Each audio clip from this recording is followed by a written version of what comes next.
Here we are in that time of winter when it's gray outside and seems to rain for days on end. Without the Olympics as a distraction, we'd all be suffering from a bad case of cabin fever.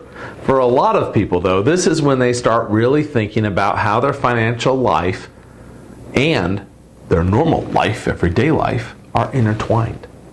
We hear many families tell us that this is a tight time money-wise, and they've just made that last Christmas payment, and they're starting to think about spring break, and got a few dozen boxes of Girl Scout cookies that they've got to buy. I mean, they're everywhere. Not to mention it's about to be birthday season. Does anyone else find it odd that it seems like there's no kiddo birthdays to go to in January? Or is it just me? Maybe it is.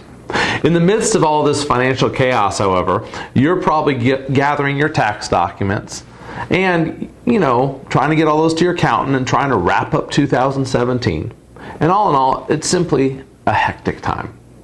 You might have started off the year with some very responsible adult resolutions that probably included things like, I'm going to eat better, I'm going to sleep more, I'm going to lose weight, and maybe I'm going to read one of those novels that I keep buying, but they're all still sitting on the shelf. Well, it may be that you started January strong, but now that you're slipping, now that we're in the middle of February, and that's perfectly normal, right? And for those of you who had a glorious Valentine's, dinner last night, then all that steak and chocolate and wine probably hasn't let the guilt set in yet. But trust me, it will. Seriously though, I know each of our staff members and each of you most likely started the new year with the best of intentions. And I also know it's easy to break all those good new habits and revert back to the old ways, whether that's reaching for those chips and pizza while you watch the Olympics on the couch, go team, or cleaning out the grocery store of all that half-priced Valentine's chocolate, or simply deciding that it's too rainy to go to the gym or even read that book. The point is, it's easy, very easy to get sidetracked on those goals. And one thing I'm continuing to try to do is to set an example for my staff and hopefully for all of you by reminding everyone that the one thing that you can't replace is your health. Have you seen Alex's or my recent pictures and features that we did in Tops and Lex? The money edition for February? Well, it's hard to believe that what we looked like just 5 years ago. I mean, he looks just as young, just has a beard now. But I was on a whole nother path.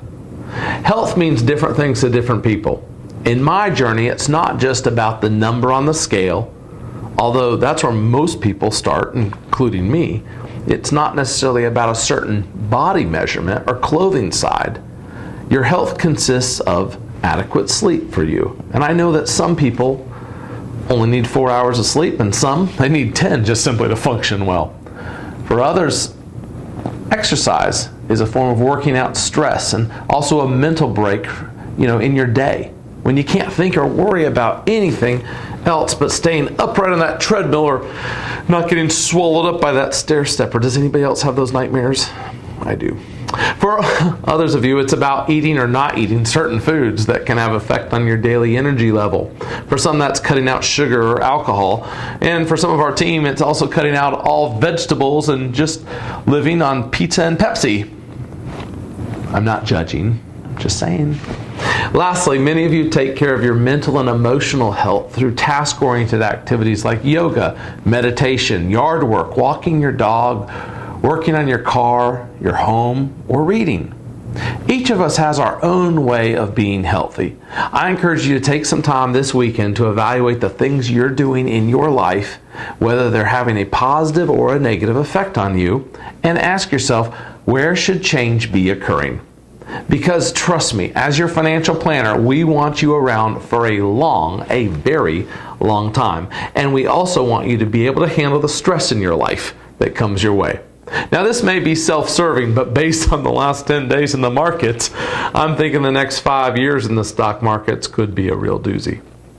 So, on behalf of our entire team, we hope you had a wonderful, love-filled Valentine's Day, and we look forward to continuing our conversation with you throughout the rest of 2018.